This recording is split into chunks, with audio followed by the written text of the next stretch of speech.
women are taking the bull by the horn to excel in a man's world. In a bid to mark the Day of the African Woman, which was commissioned by the African Union to be celebrated July 31st on a yearly basis, we were able to focus our lens on one woman doing the extraordinary in a profession most people disregard in this part of Africa, and a male-dominated profession for that matter. Join me as we celebrate this woman of steel.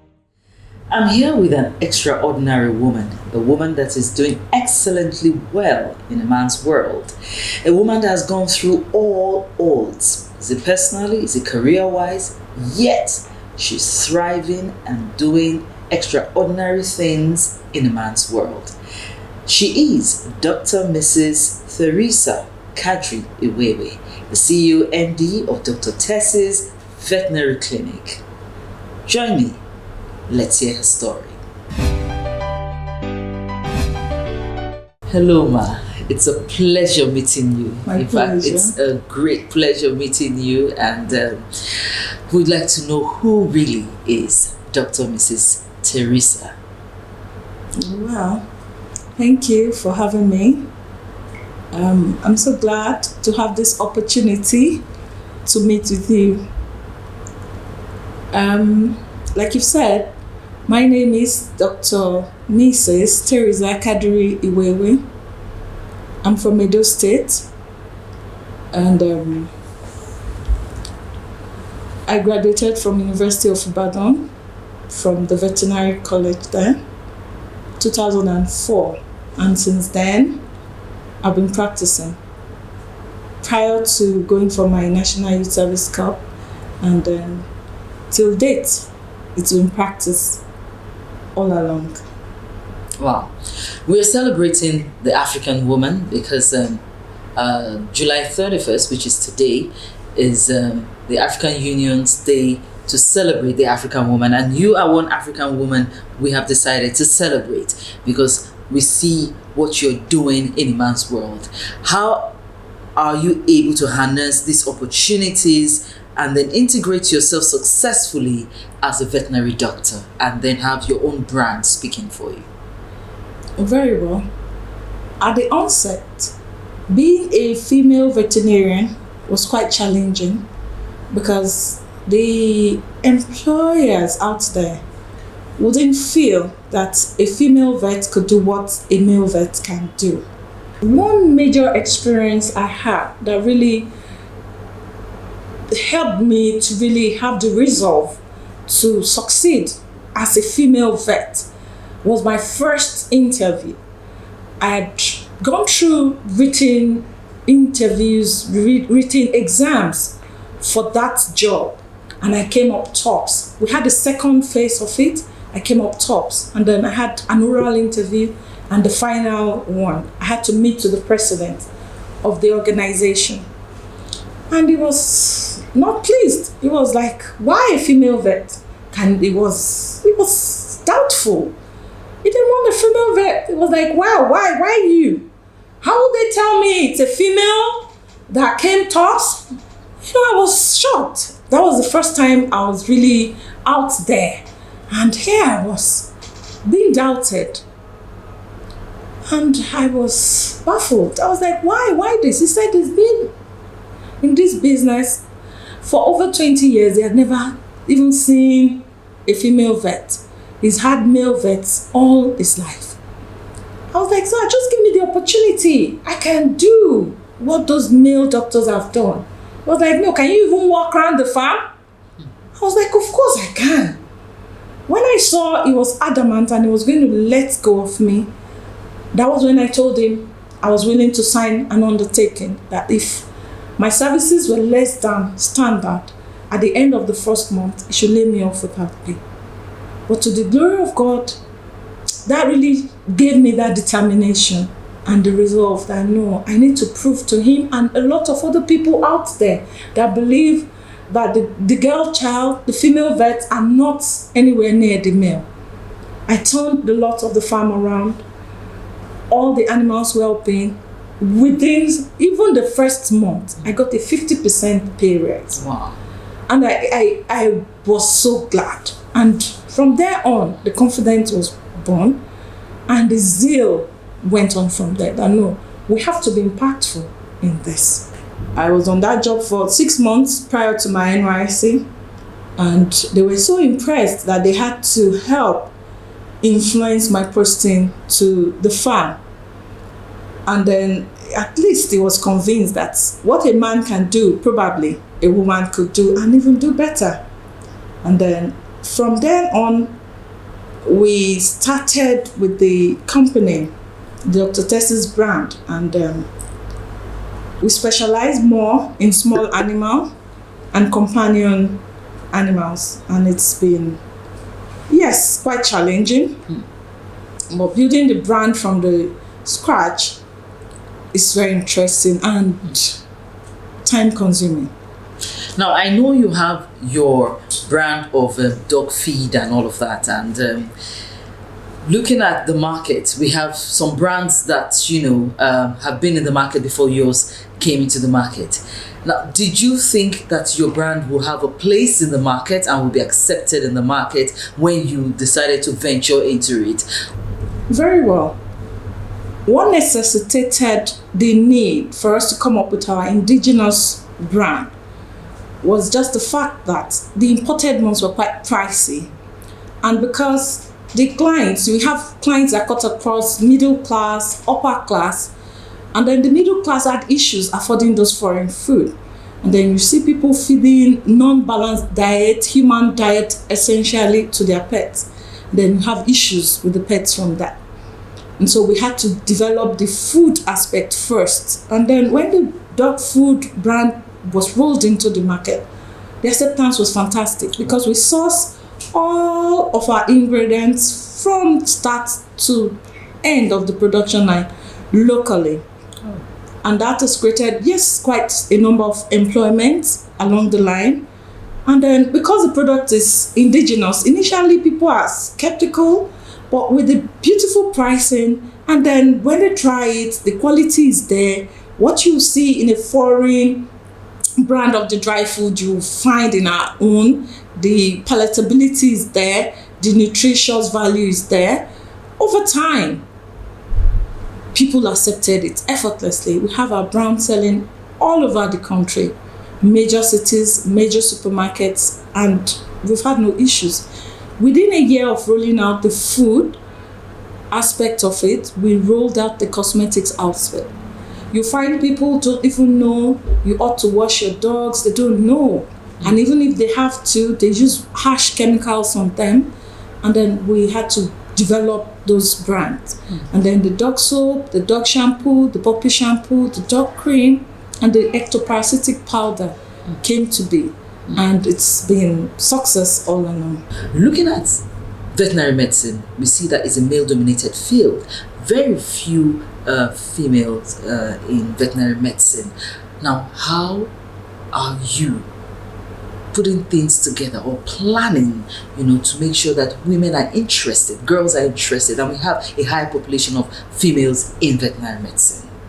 Yes, what we as an organization have done is to set up the NGO with Dr. Tess's Foundation, in which we've taken the veterinary profession to the cradle, to the primary schools, to the secondary schools, and our emphasis lies with the female, the girl child, to build their instincts to nurture, to show the interest and build their interest in pets. Bring them, we liaise with schools, we bring them into the practice to see us in our element, caring for the pets, because we believe being in a male-dominated profession, there's the need for us to bring in the ladies, the girls, the girl child right from primary through secondary. And we've seen that when we expose them that early, the interest is there. And giving time and persistence at this, we're going to have more females going into the universities to study veterinary medicine, and thereby we hope to get in more female veterinarians on the long run.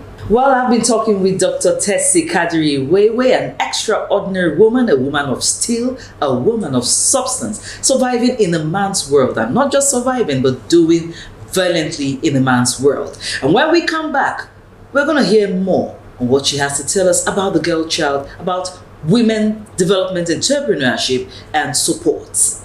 Don't go away. Are you a pet owner, a pet trainer, or into animal husbandry? Dr. Tessie's Veterinary Limited got you covered. You can give your pets, animals, and birds the optimal healthcare through any of our services, from pet laboratory, pet ultrasound, domestic and industrial pest fumigation, pet pharmacy, puppies and dog sales, retainership services, home services, dog training, dog kennels and boarding, pet grooming, and farms consultancy. For us, animal business is serious business. We produce high-quality dog feeds, cosmetics, and vitamins. Distributors wanted nationwide. You can contact us at number 32B Yusuf Avenue, opposite Police Post, Idishi, GRA Jericho, Ibadan. You can call us on 0803 491 5913 or 0908 472 1915. Dr. Tessie's Veterinary Limited, caring for pets since 2004.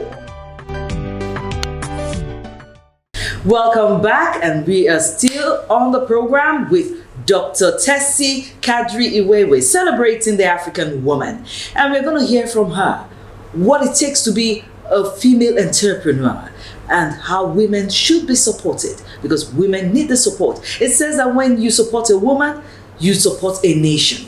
And let's hear what she has to say about that. Well, you're welcome back. Thank you. You've been so successful, and success is written all over you, and you're working on success. Now, is this attributary to maybe finances from your family, or maybe you got grants or government support, or just from your purse?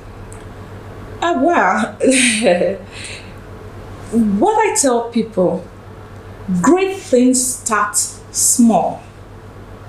Yes, you don't need to have so much money to get started, and you don't need to start so small that it's insignificant. Pulling my personal funds together, I got started, and then I kept on plowing back into the business, and then gradually it grew. I've not sourced funds from family or from bank. It's been plowing back. When you're at it, you just be consistent. Consistency and being excellent, giving excellent standard services. It will sell through. Oh. Yes. So where can people find Dr. Tessie's products, and how many outlets do you have in Ibadan? We have several outlets. Lots of veterinarian shops, pet shops, vet hospitals, supermarkets, pharmacies, all retail our products. And we're not confined or restricted to Ibadan alone. All major cities in Nigeria. And we're looking at expanding to West African countries as well. We are working on that right now. Wow, fantastic. Now, looking at entrepreneurship for women, do you think that women are actually getting the right support to be entrepreneurs? And if they're supported, will they do excellently well? Thank you. We need to gather more support for the females that are entrepreneurs. We have a lot of factors that stand against us. You think about the marriage, the home, the children. You need a lot of support from your spouse to be able to succeed as an entrepreneur. And then we need the banks to look and deal kindly with a female entrepreneur. Like you rightly said, you support or you enable a woman, you enable a nation. By the caring nature of women, we tend to nurture, and then they would support their employees, their family, their friends, and then support the business in itself. So I believe we should get more support for the female entrepreneur. Now, finally, what advice, what suggestions do you have for the government with regards to dealing with gender issues, gender-based issues of violence, rape, assault towards, the women folk? Yes, we need to educate the populace. We need to raise campaign to create awareness. Yes, it's very important that we get the information out there.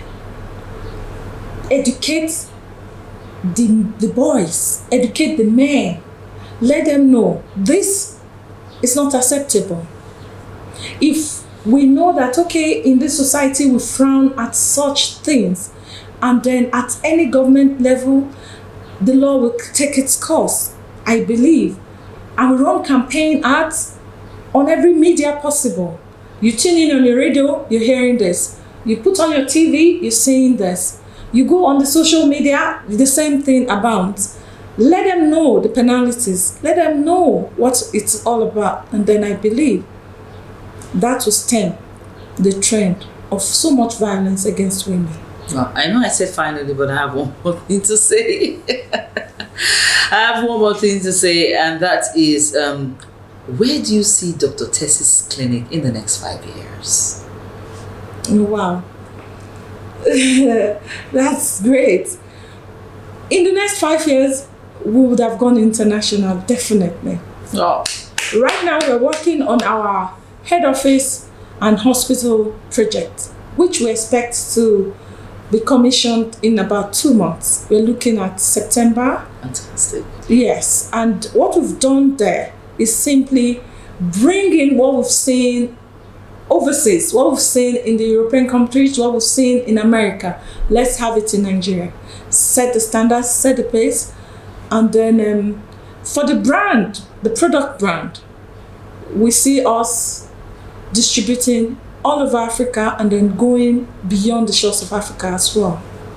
And then in 5 years, I see Dr. Tessie even more of an household name internationally, not just locally in Nigeria. Wow. So I'd like to say congratulations on your dreams. Congratulations. You are indeed an African woman worthy to be celebrated. You have set the pace and you're running. And we celebrate you. See you, Africa celebrates you as we celebrate the African woman today. And we pray that you keep on soaring and you keep on living your dreams. Congratulations. Thank you. Thank you. One important aspect of life is to live one's dreams, and the ability to do that, despite all odds, has kept Dr. Mrs. Theresa Iwhewhe going and becoming a household name in the veterinary industry in Nigeria, in Africa, and the world at large. She is a woman to watch out for as she aspires to greater heights, grooming other women to walk in her shoes.